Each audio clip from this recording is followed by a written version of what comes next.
नमस्कार, स्वागत है आपका। आप देख रहे हैं उत्तराखंड लाइव। मैं हूं आपके साथ हिना। देश पर कुर्बान होने वाले जाबाजों में उत्तराखंड के वीरों का कोई सानी नहीं है। जब जब देश की आन बान पर कोई भी संकट आया है तो उत्तराखंड के जाबाजों ने देश की रक्षा के लिए सर्वस्व न्योछावर किया है। और यही वजह है, जब भी सैनिकों की शहादत को याद किया जाता है तो उत्तराखंड के वीरों के अदम्य साहस के किस्से जुबान पर आ जाते हैं। बात करें वर्ष 1999 के कारगिल युद्ध की, तो यहां भी उत्तराखंड के जाबाज जज्बे आगे बढ़कर आए। कारगिल युद्ध में उत्तराखंड के 75 जवानों ने देश रक्षा करते हुए अपने प्राणों की आहुति दे दी। इनमें 37 जवान ऐसे थे जिन्हें युद्ध के बाद उनकी बहादुरी के लिए पुरस्कार भी मिला था। रक्षा मामलों की जानकार बताते हैं, युद्ध लड़ने में ही नहीं बल्कि युद्ध की रणनीति तय करने और रणभूमि में फतह में भी इनका अहम योगदान रहा। आजादी के बाद से अब तक राज्य के 1,500 से अधिक सैनिक देश रक्षा करते हुए अपने प्राण न्योछावर कर चुके हैं। और किसी मां ने अपना बेटा खोया तो किसी पत्नी ने अपना पति, और कई घर उजड़ गए। फिर भी ना ही देशभक्ति का जज्बा कम हुआ और ना दुश्मन को उखाड़ फेंकने का दम। वर्तमान में भी सूबे के हजारों लाल सरहद की निगरानी में मुस्तैद हैं और देश की रक्षा के लिए अपनी शहादत दे रहे हैं।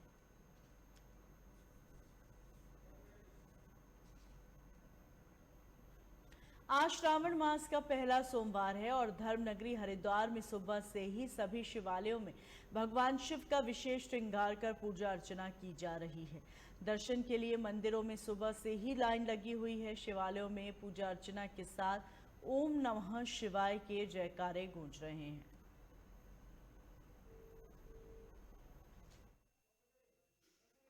सावन का आज पहला सोमवार है और सुबह से ही शिवालयों पर जो श्रद्धालु हैं वो जलाभिषेक कर रहे हैं। इस वक्त हम मौजूद हैं शिव मंदिर पर और यहाँ का नज़ारा आप देख सकते हैं किस तरह से जो भगवान भोलेनाथ का मंदिर है वहाँ पर जो भक्त हैं आस्था के साथ सुबह से ही जलाभिषेक कर रहे हैं। हालांकि सुबह से ही लंबी लंबी लाइनों के साथ जो शिव भक्त हैं वो जल चढ़ा रहे थे। कहीं ना कहीं कोरोना काल के चलते पहले की तरह तो भीड़ नहीं है, लेकिन भक्तों के अंदर आस्था फिर भी कम नहीं है। इस वक्त हमारे साथ कुछ भक्त मौजूद हैं, इनसे हम बात करेंगे। जी माता जी, आज पहला सोमवार है, क्या महत्व है? इसका भोले बाबा का जो है बहुत खुशी से मनाया जाता है, क्योंकि भोले बाबा को बहुत प्रिय है सावन।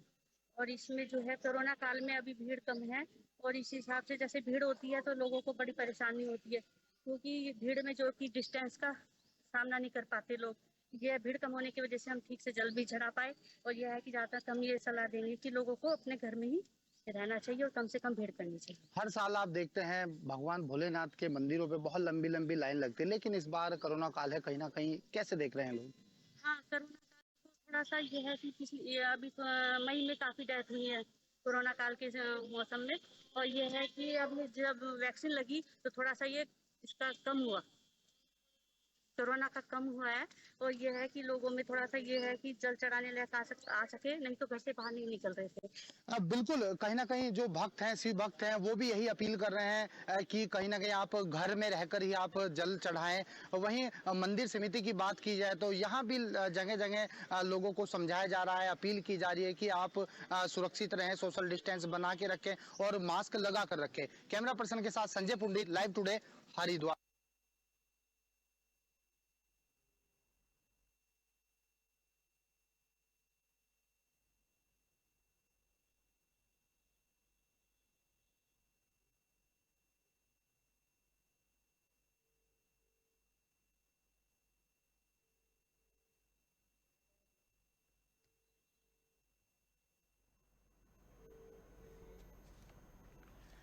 कांवड़ियों को हरिद्वार आने से रोकने के जिला और पुलिस प्रशासन के दावे खोखले साबित हो गए। सावन के पहले ही दिन हरियाणा के 14 कांवड़िए भगवा वस्त्र धारण किए न केवल हर की पौड़ी तक पहुंचे, बल्कि सामूहिक रूप से बम बम भोले के जयकारे भी लगा रहे थे। पुलिस ने उनको पकड़कर 14 दिन के लिए प्रेमनगर आश्रम में क्वारंटाइन कर दिया। पुलिस ने कांवड़ियों की वेशभूषा बेचने वालों को भी पकड़ा और उन पर कार्रवाई की। इस बार भी कांवड़ मेला स्थगित है। कांवड़ियों के हरिद्वार आने से रोकने के लिए जिला और पुलिस प्रशासन की ओर से दावे किए जा रहे हैं। बावजूद इसके कांवड़िए हर की पौड़ी पहुंच रहे हैं। वहीं नगर कोतवाल राजेश शाह ने बताया, कांवड़ियों पर नजर रखी जा रही है। दूसरे प्रदेशों में पुलिस टीमें भेजकर वहां की पुलिस की मदद से लोगों को कांवड़ मेला स्थगित होने की जानकारी दी जा रही है।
उत्तराखंड में बीते 24 घंटे में 51 संक्रमित मिले और वहीं एक भी मरीज की मौत नहीं हुई, जबकि 24 मरीजों को ठीक होने के बाद घर भेजा गया। वहीं सक्रिय मामलों की संख्या घटकर 637 पहुंच गई।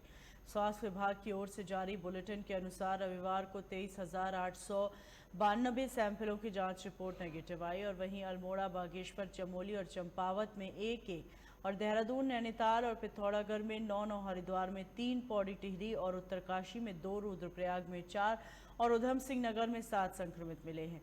प्रदेश में अब तक कोरोना के कुल संक्रमितों की संख्या 3,41,724 हो गई और इनमें से 3,27,716 लोग ठीक हो चुके हैं। प्रदेश में कोरोना के चलते अब तक कुल 7,359 लोगों की जान जा चुकी है। वहीं प्रदेश में बीते 24 घंटे में ब्लैक फंगस के 2 नए मामले सामने आए हैं, जबकि 2 मरीजों ने इलाज के दौरान दम तोड़ा।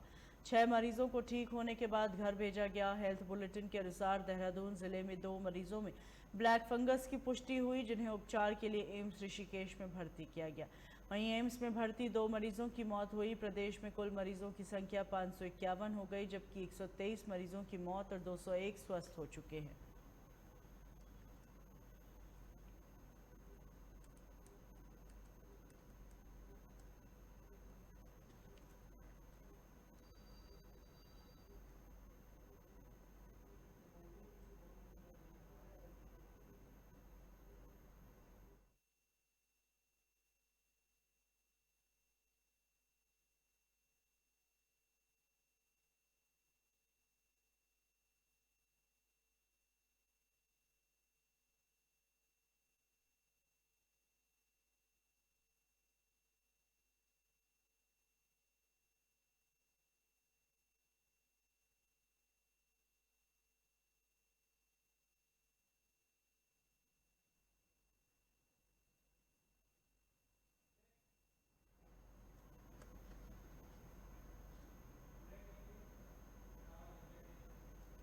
रुकेंगे ब्रेक के लिए। ब्रेक के उस पार खबरों का सिलसिला यूं ही जारी रहेगा।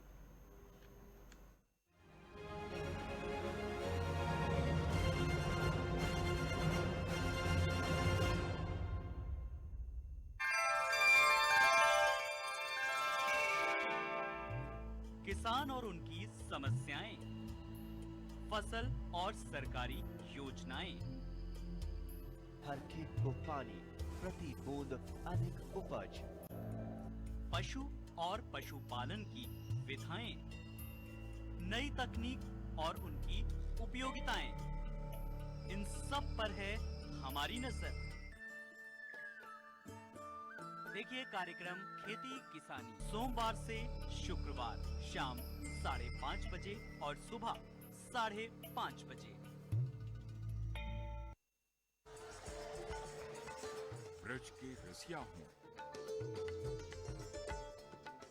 या बुंदेलखंड के सूरमा,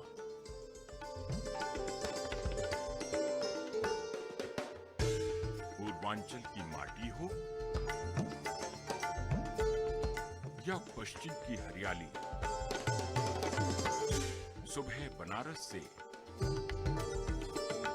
शाम अवध तक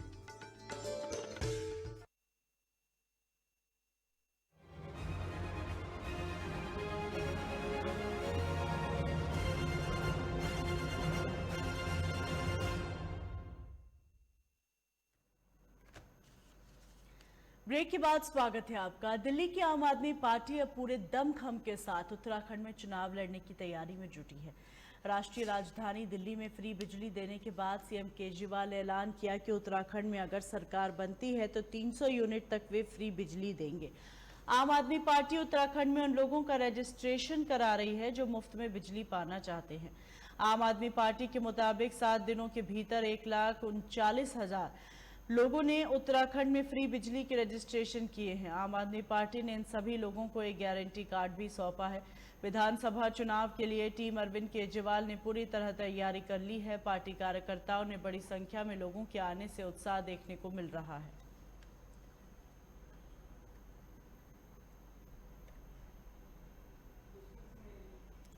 पुष्कर हमारे सहयोगी फोन लाइन पर मौजूद हैं। पुष्कर, आम आदमी पार्टी बड़े स्तर पर उत्तराखंड में अपने पैर जमाने में लगभग कामयाब हो रही है, क्या कुछ कहेंगे?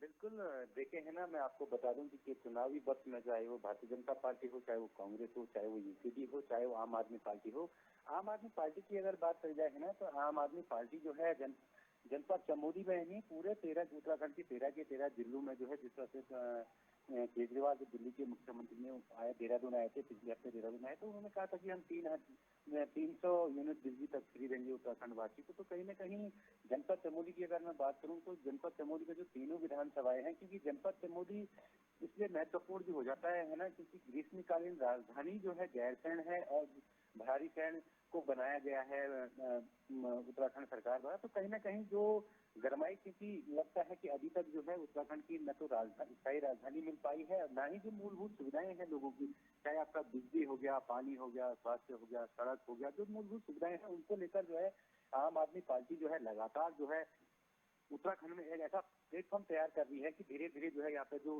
फ्री बिजली गारंटी कार्ड होता है, इसको लेकर गांव से लेकर शहर से लेकर तमाम सारे जो छोटे छोटे कस्बे या छोटे छोटे जो बाजार हैं या छोटे छोटे गांव हैं, यहाँ पे जाकर लोगों का रजिस्ट्रेशन भी कर रही है।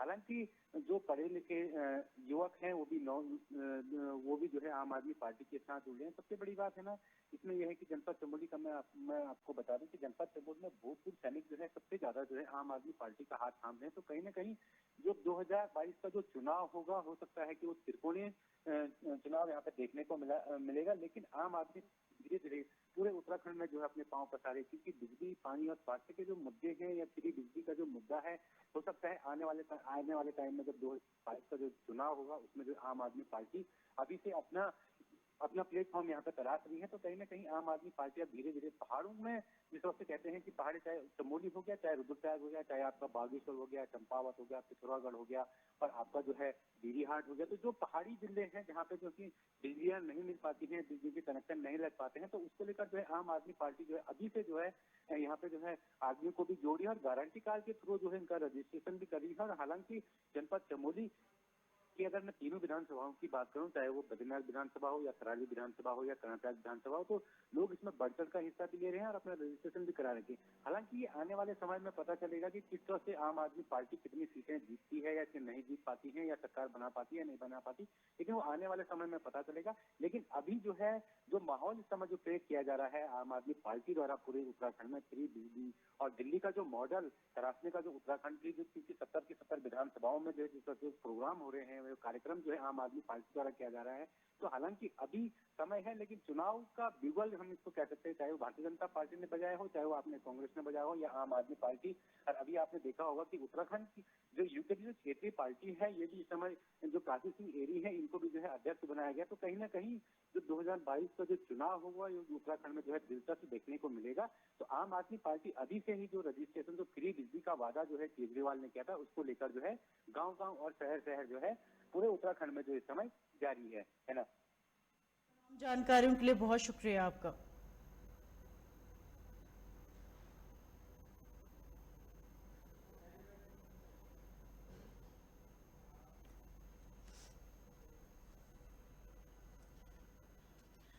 उत्तराखंड के जसपुर में आम आदमी पार्टी के वरिष्ठ कार्यकर्ता यूनुस चौधरी ने प्रेस कॉन्फ्रेंस की, जिसमें उन्होंने कांग्रेस पर तंज कसते हुए कहा कि कांग्रेस पार्टी हमेशा अल्पसंख्यक समाज के लोगों को अनदेखा करती आई है। वहीं मुश्किल समुदाय के कुछ लोगों को छोड़कर अल्पसंख्यक समाज के लोगों को पार्टी में कोई दर्जा नहीं दिया।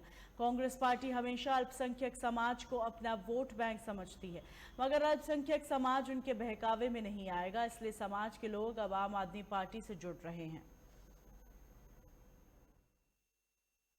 मैंने देखा अखबार के माध्यम से और न्यूज़ चैनल के माध्यम से मैंने देखा, तो जिस तरह से कांग्रेस पार्टी ने हमेशा अल्पसंख्यक समाज का जो अनदेखा किया है वही आज उन्होंने दर्शा दिया। उन्होंने जो चंद लोगों के, जो पुराने लोग हैं चंद, जिनको हम विधायक के रूप में देख रहे थे, तो वो लोगों ने उन्हीं लोगों को जिम्मेदारी दे करके जो हमारे और दबे कुचले समाज के लोग थे अल्पसंख्यक समाज में, उनको भी कहीं इस पार्टी में जिम्मेदारी नहीं दी गई है। ये बड़े अफसोस की बात है। साथ ही जो कांग्रेस पार्टी अल्पसंख्यक समाज को अपना वोट बैंक समझती है और हमेशा वोट बैंक के रूप में इस्तेमाल करा, तो उनको भी आज कहीं ना कहीं अपने आप में एक परेशानी का सामना उनको आज हो रहा होगा कि उन लोग, जो भी लोग इसमें लगे हुए हैं, वो लोग आज इग्नोर किए गए होंगे, इग्नोर किए गए हैं। तो मैं आपके माध्यम से बताना चाहता हूँ कि कांग्रेस पार्टी का असली चेहरा बेनकाब हो चुका है और कांग्रेस ने हमेशा अल्पसंख्यक समाज को यूज़ किया है, उनको इस्तेमाल किया है, उनको वोट बैंक समझा है।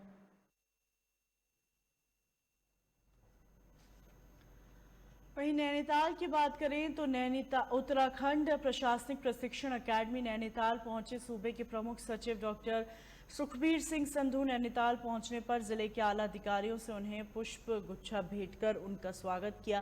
प्रमुख सचिव को नैनीताल के एटीआई में गार्ड ऑफ ऑनर दिया गया, जिसके बाद उन्होंने जिले के आला अधिकारियों से मुलाकात कर जिले भर में चल रहे कार्यों का जायजा लिया और पत्रकारों से बात करते हुए कहा कि राज्य सरकार द्वारा चलाए जा रहे विकास कार्यों में समयबद्ध तरीके से पूरे हो सके, इसका लाभ राज्य की जनता को मिल सके, इसके लिए कार्य किया जाए और पर्यटक स्थलों में पार्किंग की समस्या बनी रहती है, उसे दूर किया जाए। राज्य के लोगों की सुरक्षा के लिए सप्ताह भर में बैठक कर कोरोना कर्फ्यू की ढील और सख्ती के आदेश जारी किए जाए।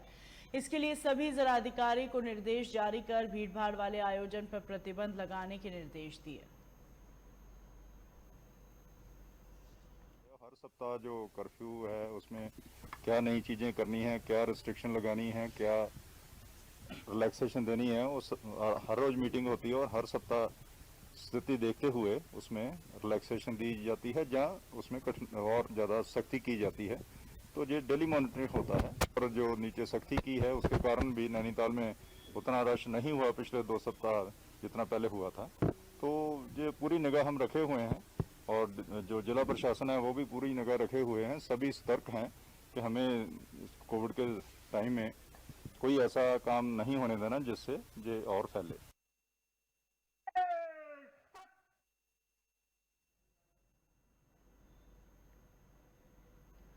रुड़की की गंग नहर कोतवाली का एसएसपी हरिद्वार सेंथिल अबुदय कृष्ण राज के द्वारा वार्षिक निरीक्षण किया गया। इस दौरान एसएसपी ने कोतवाली के भवन और परिसर का निरीक्षण करते हुए मालखाने की स्थिति खराब पाई, जिसके बाद कोतवाली प्रभारी को नए मालखाने के लिए नए प्रस्ताव तैयार करने के लिए आदेश दिए। इस दौरान एसएसपी के द्वारा पुराने लंबित मुकदमे का निस्तारण करने के आदेश भी दिए।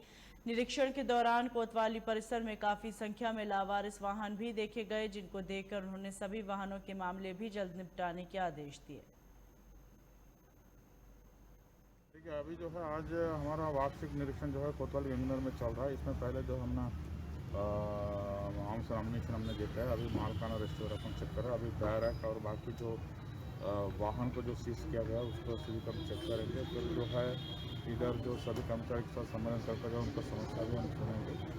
तो अभी तक जो भी सुझाव आया है उसको जो है हमने इंस्पेक्टर साहब को दिया है और पूरा जनपद पे जो हम पालन करेंगे। जैसा माल खाने का और थोड़ा सा बेहतर करना और माल का निस्तारण में तेजी ले आना और जो भी सामान है उसको सदुपयोग करना, इस टाइप का चीज़ हमने बताया। अभी निरीक्षण चल रहा है, और जैसा आगे का जो भी कमियां आएंगी उसको सुधार करने के लिए आवश्यक कार्रवाई करेंगे। सर कई बार जैसे ऐसे भी होता है पुलिस प्रशासन में जैसे संसाधनों की कमी होती है, कई जंगली इस तरह को कुछ और इक्विपमेंट वगैरह मंगाने कुछ ऐसे। देखिए आज जो है जो भी इक्विपमेंट्स है उसका और बेहतर कैसे यूज़ करना है उसी बारे में भी हम दिशा निर्देश देंगे। और कहाँ कोई संसाधन का कमी है तो जिला लेवल पर पूर्ति हो सकता है तो जिला लेवल पर करेंगे, या जो है उस चीज़ को मुख्यालय के लिए रख सकते हैं।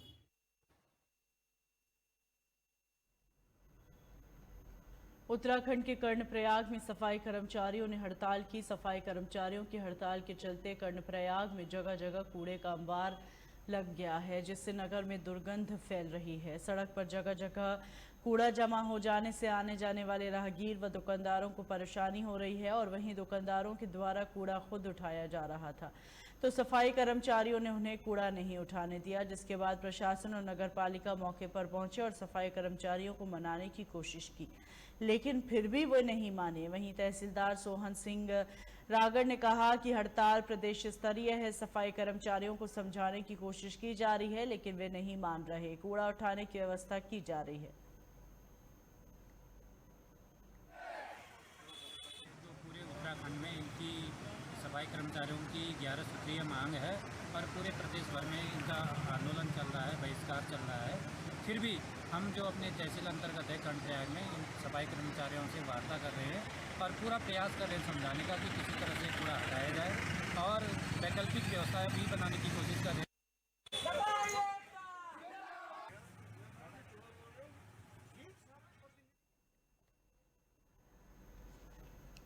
हरिद्वार के सिडकुल स्थित पेंटागन मॉल में खुली वाइन शॉप पर एसडीएम व डीआईओ ने छापेमारी की। लॉकडाउन के दौरान ओवर रेटिंग पर बेची गई अवैध शराब के मामलों को देखते हुए यह छापेमारी की गई। एसडीएम हरिद्वार अंशुल सिंह ने बताया यह रूटीन चेकिंग है जिसमें वाइन शॉप पर स्टॉक रजिस्टर पर वाइन शॉप में रखी शराब के स्टॉक को चेक किया जा रहा है। उन्होंने बताया कि चेकिंग के दौरान एक दिन का रिकॉर्ड अभी नहीं मिला है जो कि मिसिंग है। उसके नए नियमों के अनुसार निर्धारित पेनल्टी लगाई जाएगी। ये एक्चुअली रेगुलर चेकिंग है। बेसिकली अभी आप देख रहे हैं जैसे लॉकडाउन खुल रहा है तो वाइन शॉप्स और इधर भी भीड़ बढ़ती जा रही है, तो हमारी बेसिक सबसे इम्पोर्टेंट चीज़ जो देखनी है वो देखनी है कि ये लोग रिकॉर्ड्स मेंटेन कर रहे हैं नहीं कर रहे हैं। जो हमारे नियम है एक्साइज एक्ट के तहत, जैसे इन्हें बाहर अपना लाइसेंस टांगना होता है, रेड टेस्ट लगानी होती है, स्टॉक रजिस्टर मेंटेन करना होता है, स्टॉक में कमी ज़्यादा ये सब तो नहीं है, तो वो सारी चीज़ें चेक करिए। कैमराज फंक्शनिंग है नहीं है, तो बेसिकली जो भी रूल्स एंड रेगुलेशन फॉलो कर रहे हैं, this is a message to all the wine shop owners और वो सब, ये जो प्रॉपर जो नियम है उसके अनुसार ही आप कार्रवाई करिए, वरना आप जानते हैं लॉकडाउन में भीड़ भी ज़्यादा होती है, कभी भी आगे भी कार्रवाई और औरों के खिलाफ भी हो सकती है। अभी तक की जांच में किस प्रकार की अनियमितताएं पाई गई? देखिए अभी तक की जांच में तो ये पाया गया मोर एंड लेस इन्होंने सारी चीज़ें मेंटेन तो करी है, लेकिन इनका 23 तारीख का जो रजिस्टर में जो चढ़ना था वो नहीं चढ़ रखा है, तो एक दिन का इनका मिसिंग है। तो वो इतनी मेजर अनियमितता तो, लेकिन अनियमितता तो है ही, तो उसके लिए इनके लिए जो भी पेनल्टी लगी वो डीओ साहब हमारे साथ हैं, वो कार्रवाई करेंगे। और बाकी अभी और भी कार्रवाई चली रही है, अभी आप देख ही रहे हैं, अगर स्टॉक में भी ऊपर नीचे पाया जाएगा तो उसमें भी कार्रवाई होगी।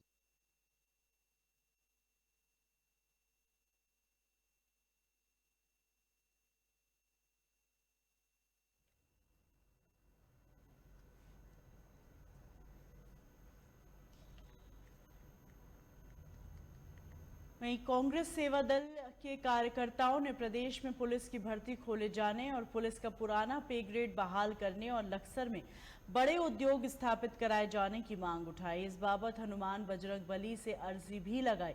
कांग्रेस सेवा दल के प्रदेश अध्यक्ष राजेश रस्तोगी ने कहा, एक धार्मिक यात्रा का आयोजन किया। यात्रा रायसी, मुड़ाखेड़ा, खड़ंजा, अकोड़ा, कला, लक्सर, बहादुरपुर, डोसनी होते हुए श्री बालाजी धाम तक जाएगी। प्रदेश अध्यक्ष राजेश रस्तोगी ने बताया, राज्य में लंबे समय से न तो पुलिस की भर्ती खोली गई और न ही कोई उद्योग स्थापित किया गया।